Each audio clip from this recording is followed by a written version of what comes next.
Delhi old Rajendra Nagar हादसा इलाके में आवासों और पुस्तकालयों तक बायोमेट्रिक पहुंच के बारे में छात्र पुनीत कहते हैं, यहां की ज्यादातर इमारतों में प्रवेश और निकास बायोमेट्रिक द्वारा नियंत्रित है। किसी आपातकालीन या अप्रत्याशित घटना की स्थिति में पूरी इमारत में कोई बालकनी नहीं है और आग लगने की स्थिति में इमारत में रहने वालों को बचाने का कोई रास्ता नहीं है। हम बच नहीं पाएंगे और कोई भी बायोमेट्रिक के बिना इमारत में प्रवेश नहीं कर पाएगा।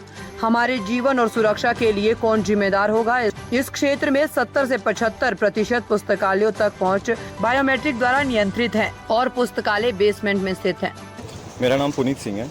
मैं यहाँ पे ओल्ड राजेंद्र नगर में रहता हूँ और यूपीएससी की कोचिंग कर रहा हूँ।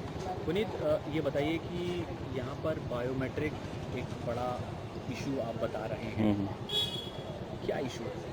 ये एक्चुअली इशू ये है कि यहाँ पे मोस्ट ऑफ द जितनी भी बिल्डिंग्स हैं, जैसे मैं अगर किसी बिल्डिंग में रह रहा हूँ तो उसकी पूरी बिल्डिंग की एंट्री और एग्जिट जो है वो बायोमेट्रिक से कंट्रोल होती है।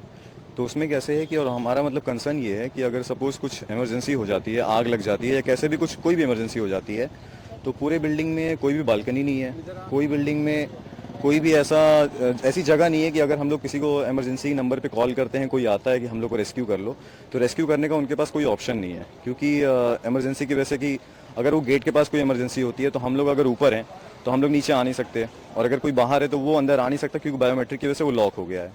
तो मेरा ये मतलब कंसर्न था कि अगर कोई किसी बिल्डिंग में कोई बालकनी नहीं है, कोई एग्जिट नहीं है और एंट्री एग्जिट एक बायोमेट्रिक से कंट्रोल होता है, तो अगर वो बायोमेट्रिक खराब हो जाता है तो हमारी लाइफ का या फिर हमारी किसी चीज़ का रिस्पॉन्सिबल कौन होगा? तो वो तो हम लोग सीधा बोल सकते हैं कि जो रेस्क्यू टीम करने आ रही है कि उसने ठीक से काम नहीं किया, बट वो तो ये देखेगी ना कि अगर किसी बिल्डिंग में आए कि हम इसमें जाके बचा कैसे सकते हैं। तो अगर ना बालकनी है ना कुछ है तो उनके पास यही है कि फिर दीवार तोड़ो। तो दीवार तोड़ने में तो फिर जहाँ तक हम लोगों ने इसमें अभी न्यूज़ में सुना कि इसमें 2 या 3 मिनट की वजह से बच्चों की डेथ हो गई, तो दीवार तोड़ने में फिर किसी को रेस्क्यू करके निकालने में तो फिर ये तो मतलब डेथ्स ही हो सकती हैं। तो वही है कि बायोमेट्रिक ऐसा बोलते हैं कि उसके बहुत सारे प्लस पॉइंट्स हैं कि अगर कि आप सेफ रहेगा कि उसके अलावा कोई एंट्री नहीं कर सकता, तो उसके फ़ायदे के साथ साथ इतने ज़्यादा नुकसान हैं कि जो कि कभी भी हो सकता है। और जैसा हम लोगों ने इसमें देख लिया कि एक्सीडेंट इंसिडेंट किसी भी टाइम पे कभी भी हो जा रहा है। अच्छा, ये बताइए पुनीत, क्या ये बायोमेट्रिक सिस्टम जो है वो सिर्फ कोचिंग सेंटर्स में, लाइब्रेरीज में है या फिर कहाँ कहाँ है ये जैसे मैं जिस बिल्डिंग में हूँ वहाँ पे तो है ही बिल्डिंग में, और जैसे जहाँ पे रहता हूँ, और यहाँ पे मतलब ओल्ड राजेंद्र नगर में मोस्ट ऑफ द जितनी भी लाइब्रेरीज हैं, मतलब मैं से एग्जैक्ट काउंट तो नहीं बता सकता, बट 70-75% जितनी लाइब्रेरीज हैं सबकी एंट्री एग्जिट जो है वो बायोमेट्रिक से कंट्रोल होती है। और लाइब्रेरी सारी की सारी बेसमेंट में है। तो अब यहाँ पे बच्चों का ये इशू है कि ये जो बेसमेंट की वजह से हो गया है, तो बच्चे लाइब्रेरी में कैसे जाएं? कि पीजीज वगैरह, रूम्स वगैरह में भी ऐसा?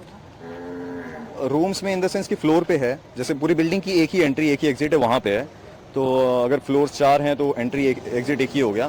बट कुछ बिल्डिंग्स हैं जिसमें बालकनी है तो उसमें सेफ है कि चलो अगर कुछ हो गया तो बच्चे बालकनी में आ गए या रेस्क्यू हो गया। बट जिस बिल्डिंग में बालकनी नहीं है, कोई भी एग्जिट नहीं है, कोई एंट्री नहीं है, तो उनका फिर